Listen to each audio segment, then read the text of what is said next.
hope you guys are all okay. Today I have another story. This is an African story. This is really short and it comes all the way from Morocco. In this story, we have a family of 3 children, a mother and a father. We have a little brother and 2 older sisters. The sister's name and the brother's name are anonymous, but I'll give the older sister's name, who is telling us a story. We'll call her Nadia. So Nadia was living with her family in a small apartment, and everything was okay. They were living and things was really fine. Their father got a new promotion at his job. So because of this promotion, after a couple months of savings, their father surprised them and said that he got them a nice home. And now they're living on their own property with their own backyard, their own land, and they didn't need to live in a small apartment. When they moved in, Nadia explained that things immediately became really weird. As soon as they got into the house, couple nights later, the family started to experience paranormal activities. The oldest sister started to say that she was seeing shadows everywhere she would go. In every single place in the home, she would see a shadow gliding along the walls or walking out of the room that she just entered in. The little brother would say that he would hear voices and whispering and talking to him, or even if he is alone in a location in the house, he would hear voices and people talking to him. Nadia, she would say that she started to see members of her family in odd locations and odd situations. For example, one day, 3 of the siblings were home alone. The mother was at work and the father as well. Out of nowhere, they saw their father coming into their home. He was talking to them, and then he proceeded to go into another room. The little brother wanted to follow his father to the location, to the room that he was going to. But Nadia told him to not follow him because she has a bad feeling. She said it does not make sense on how he is at home talking to us. Meanwhile, at this time, he's not even allowed to leave his work. So the little brother did not believe Nadia, and so he decided to go into the room and see if their father was indeed there.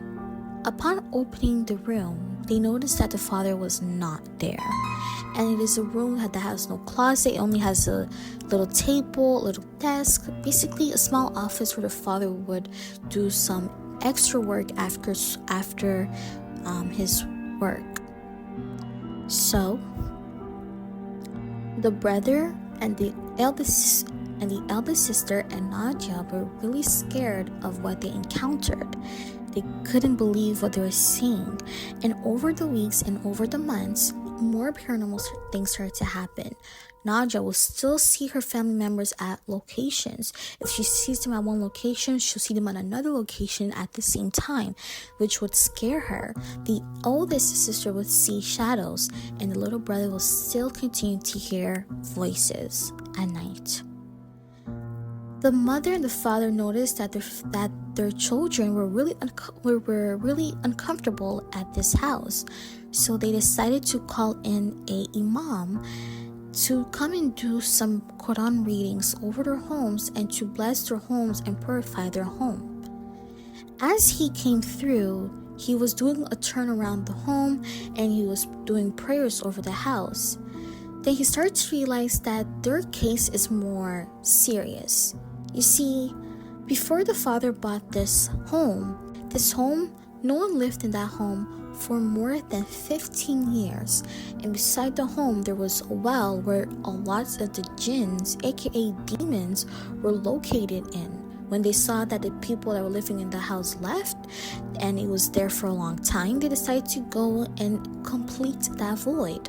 So the imam said, Although this house was empty physically, in the spiritual world, it is not empty. So whether it be in physical or spiritual world right now, there is no empty void.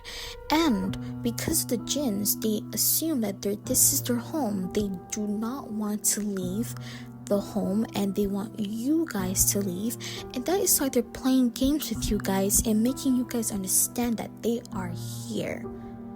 The father was devastated because where they were living was a perfect area. They were living near the city. They were living in a location where it was close to rich people neighborhood. They had stores just across the street. They were living in a location that anyone and everyone would want to live into. But unfortunately, because of the jinn's presence and because they don't want to leave the home, the imam recommended that they leave the home and not stay for longer for any problems. So of course the family then decided, they got ready and they prepared their stuff. After a week, they left the home. Their father got them another apartment, but this apartment was way bigger than last time's.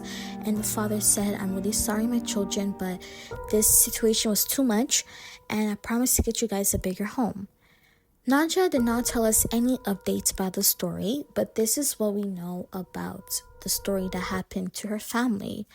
Honestly, Christian or not, because I'm Christian, it is so important to pray over the things or pray over the land and the homes you're going to buy, because you do not know the history of those homes. You do not know the history of the land that you're trying to buy or trying to live into.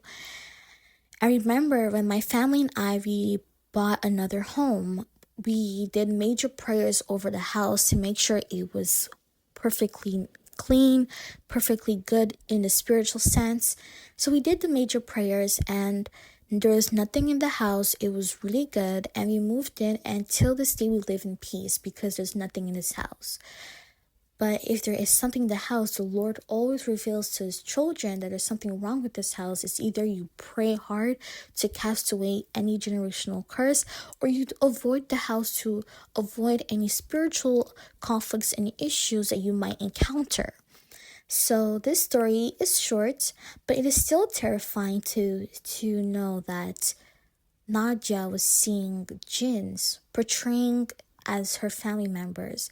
Personally, for me, I would have went crazy because I wouldn't be able to handle to see spirits pretending to be my family members, walking around the house knowing that them themselves are not supposed to be at home.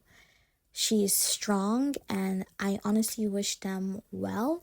And thank you, my angels. I hope you guys enjoyed the story. If you guys have any other comments, please comment down below. Let me know what you guys think about this story, and I'll be back with more stories. Thank you. Bye-bye.